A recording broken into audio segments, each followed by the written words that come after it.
The Rescue. The Cowardly Lion was much pleased to hear that the Wicked Witch had been melted by a bucket of water, and Dorothy at once unlocked the gate of his prison and set him free. They went in together to the castle, where Dorothy's first act was to call all the Winkies together and tell them that they were no longer slaves.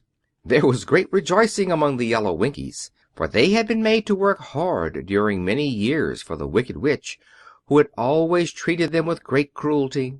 They kept this day as a holiday then and ever after, and spent the time in feasting and dancing.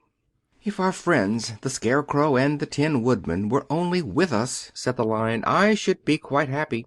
"Don't you suppose we could rescue them?" asked the girl anxiously. "We can try," answered the Lion.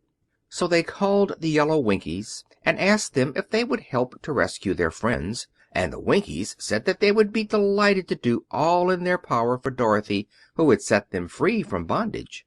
So she chose a number of the Winkies who looked as if they knew the most, and they all started away. They traveled that day and part of the next until they came to the rocky plain where the Tin Woodman lay, all battered and bent. His axe was near him, but the blade was rusted and the handle broken off short.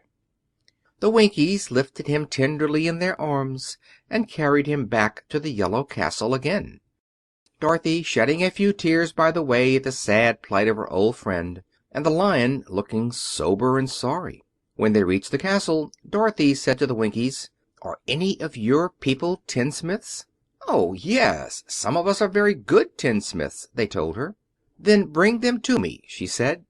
And when the tinsmiths came, bringing with them all their tools in baskets, she inquired, "Can you straighten out those dents in the Tin Woodman, and bend him back into shape again, and solder him together where he is broken?"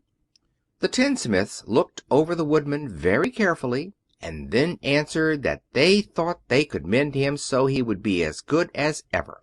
So they set to work in one of the big yellow rooms of the castle, and worked for 3 days and 4 nights, hammering and twisting and bending and soldering and polishing and pounding at the legs and body and head of the Tin Woodman, until at last he was straightened out into his old form, and his joints worked as well as ever. To be sure, there were several patches on him, but the tinsmiths did a good job, and as the Woodman was not a vain man, he did not mind the patches at all. When at last he walked into Dorothy's room and thanked her for rescuing him, he was so pleased that he wept tears of joy, and Dorothy had to wipe every tear carefully from his face with her apron, so his joints would not be rusted. At the same time, her own tears fell thick and fast at the joy of meeting her old friend again, and these tears did not need to be wiped away. As for the Lion, he wiped his eyes so often with the tip of his tail that it became quite wet, and he was obliged to go out into the courtyard and hold it in the sun till it dried. "If only we had the Scarecrow with us again," said the Tin Woodman, when Dorothy had finished telling him everything that had happened, "I should be quite happy."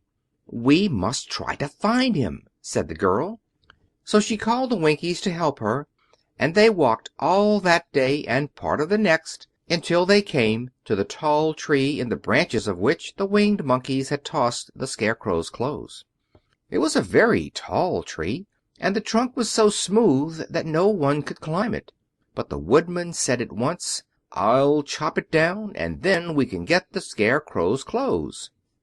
Now, while the tinsmiths had been at work mending the Woodman himself, another of the Winkies, who was a goldsmith, had made an axe handle of solid gold, and fitted it to the Woodman's axe instead of the old broken handle. Others polished the blade until all the rust was removed, and it glistened like burnished silver. As soon as he had spoken, the Tin Woodman began to chop, and in a short time the tree fell over with a crash, whereupon the Scarecrow's clothes fell out of the branches and rolled off on the ground. Dorothy picked them up and had the Winkies carry them back to the castle, where they were stuffed with nice clean straw, and behold, here was the Scarecrow, as good as ever, thanking them over and over again for saving him. Now that they were reunited, Dorothy and her friends spent a few happy days at the Yellow Castle, where they found everything they needed to make them comfortable. But one day the girl thought of Aunt Em and said, "We must go back to Oz and claim his promise." "Yes," said the Woodman, "and at last I shall get my heart." "And I shall get my brains," added the Scarecrow joyfully. "And I shall get my courage," said the Lion thoughtfully. "And I shall get back to Kansas," cried Dorothy, clapping her hands. "Oh, let us start for the Emerald City tomorrow." This they decided to do. The next day they called the Winkies together and bade them good bye. The Winkies were sorry to have them go, and they had grown so fond of the Tin Woodman that they begged him to stay and rule over them and the Yellow Land of the West. Finding they were determined to go, the Winkies gave Toto and the Lion each a golden collar, and to Dorothy they presented a beautiful bracelet studded with diamonds. And to the Scarecrow they gave a gold-headed walking stick to keep him from stumbling. And to the Tin Woodman they offered a silver oil can inlaid with gold and set with precious jewels.